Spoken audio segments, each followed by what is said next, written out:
Olá, estudantes do sexto ano. Nesse vídeo vamos falar sobre concordância verbal. Você lembra o que é concordância verbal? Ainda tem dúvidas? Então, mais um bom motivo para acompanhar então as informações. Vamos lá então.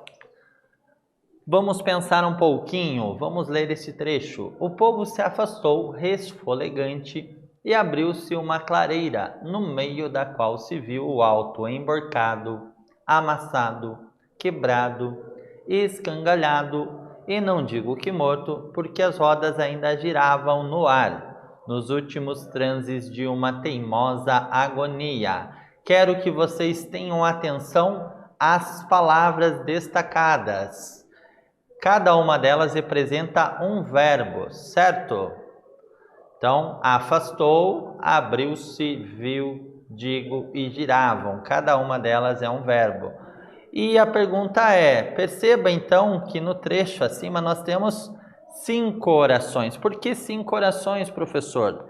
Cada verbo representa uma oração. Então, se temos 5 verbos, logo nós temos a mesma quantidade de orações, que é 5, certo? Então essa informação é muito importante e pertinente e você não pode esquecer. Então sempre que um professor perguntar quantas orações eu tenho, eu observo a quantidade de verbos e logo a minha resposta não vai ter erro, tá bom?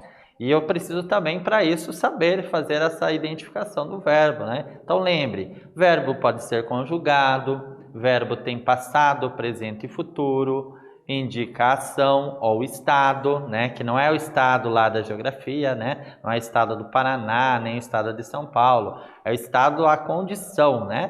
Por exemplo, alguém está doente, né? Estar doente é uma condição. Então, verbo está, certo? Isso significa estado. Tá? Então, perceberam aqui, né? Quantidade de verbos é a quantidade de orações. Relembrando aqui também, né? Cada oração, então, é organizada em torno de cada verbo, né? Para cada verbo ou locução verbal. O que é locução verbal, professor? Quando eu tenho 2 verbos, um ao lado do outro, mas fazendo a função de um único verbo. Por exemplo, vou passear, né? Vou passear. Então, eu tenho o verbo vou e o verbo passear. Temos o verbo auxiliar e o verbo principal. Então, vou passear é a mesma coisa de que passearei. Então, uma ação futura, certo? Poderia trocar por um único verbo, mas eu usei 2, não tem problema usar, mas vale como um só, tá bom?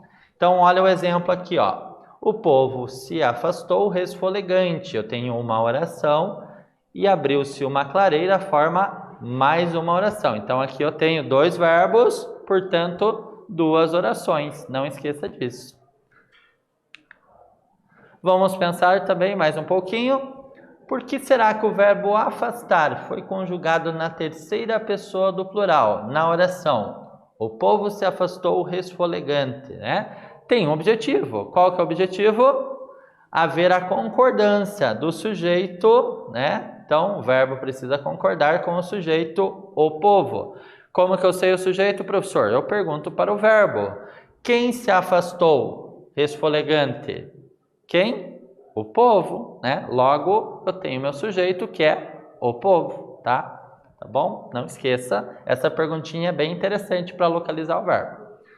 E por fim, né, falando da concordância verbal, eu devo observar o seguinte: o verbo de uma oração ele deve concordar de 2 formas, em número, singular e plural, e também em pessoa, primeira, segunda e terceira pessoa, né, com o sujeito ao qual se refere. Eu não posso esquecer disso. Essa relação, então, que é chamada de concordância verbal. Perfeito? Bacana, então. Neste vídeo, falamos sobre concordância verbal. Espero que vocês tenham gostado e até breve.